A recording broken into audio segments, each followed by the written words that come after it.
Good morning, good evening, and good night. Of course, it depends on where in the world you are. I'm Diego Gomez, and today, guys, we're gonna be talking about what's going on in the United States, talking about immigration. Guys, let's first take a look at what is the panorama right now in the United States about, like for example, COVID-19. The vaccination is progressing at a rate that exceeds its own promises of Joe Biden and the president of the United States. Of course, it's getting some very positive opinion polls and as well for Kamala Harris. But there is only one issue that seems capable of embedding all the Joe Biden positive reaction by the North American public. And what is this? It's the crisis in the border of the United States and Mexico. Guys, now there exists a crisis, a humanitarian crisis in the border with Mexico.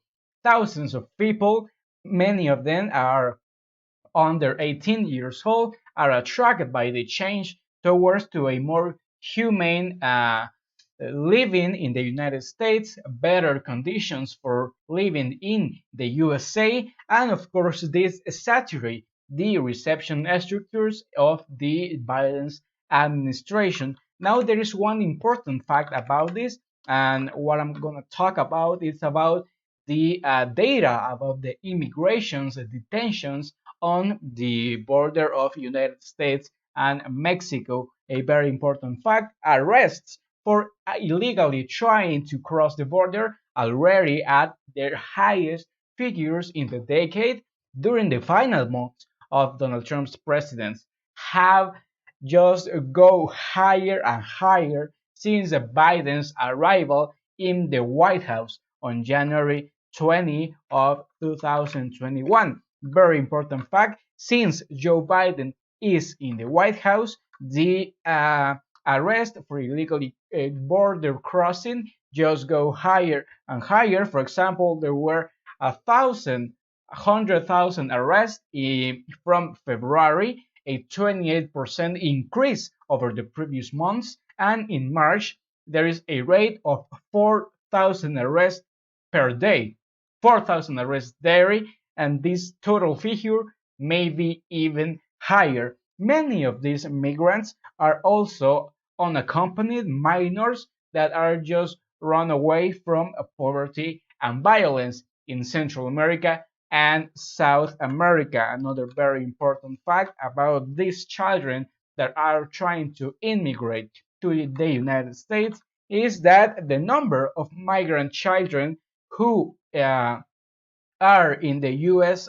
Custody at a border have been tripled to 3,250 in the last week of February and in the first week of March, according to the federal documents consulted by the New York Times. Now, of course, the truth is that the United States is not deporting these children who are emigrating alone, but is deporting those who arrive in the United States with their parents. And now, the expulsions from the entire families they are doing it's under the Title 42. This title was created by Donald Trump under his administration that allows the deportation of entire families to Mexico of people who pose a risk to the public health in the United States.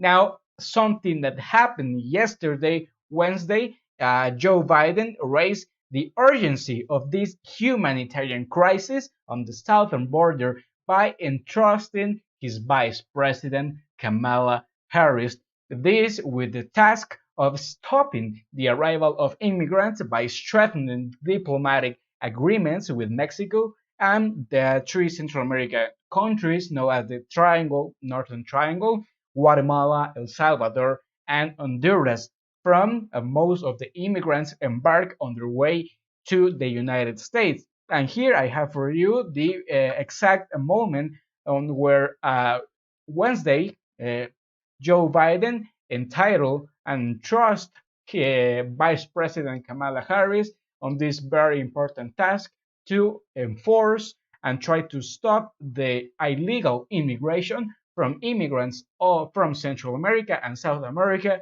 to the border of the United States. So let's take a look at this video.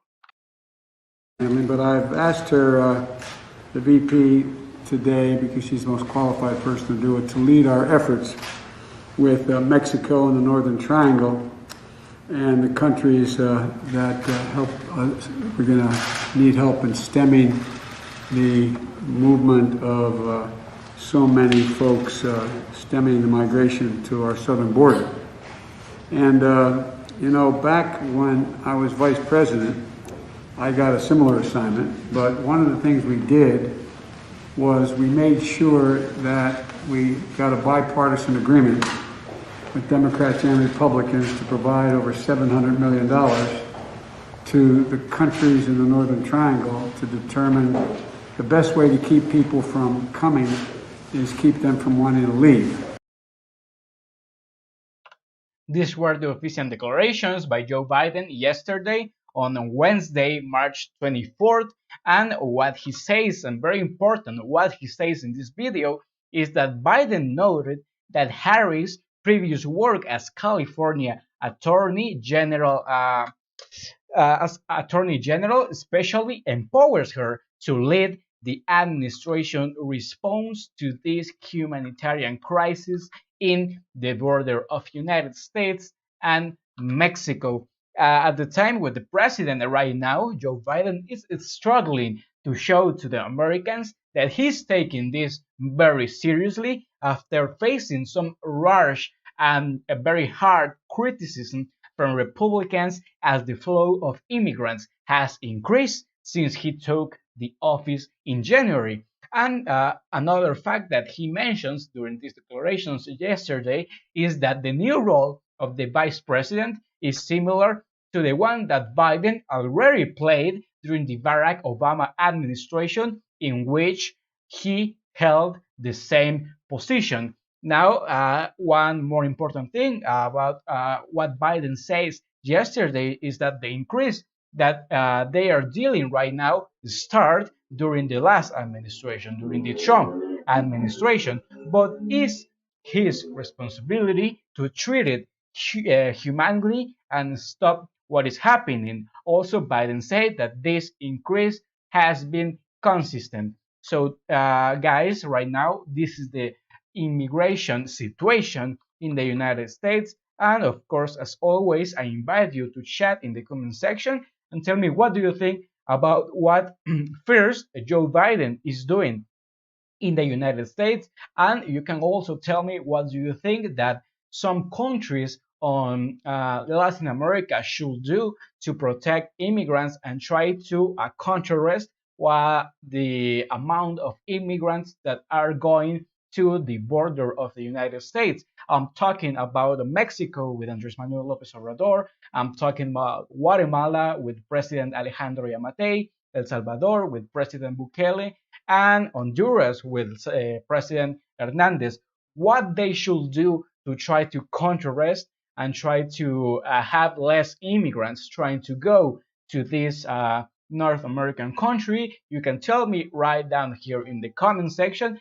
And of course, as always, I invite you to follow me in my social media that is down here below: Facebook at Diego Gomez TV, Twitter and Instagram at Diego Reportero, and my YouTube channel. Subscribe right here, turn on the notification bell so you can know where and when I am streaming right here in my YouTube channel, Diego Gomez TV. This was all for today, and I see you in my next streaming. Goodbye.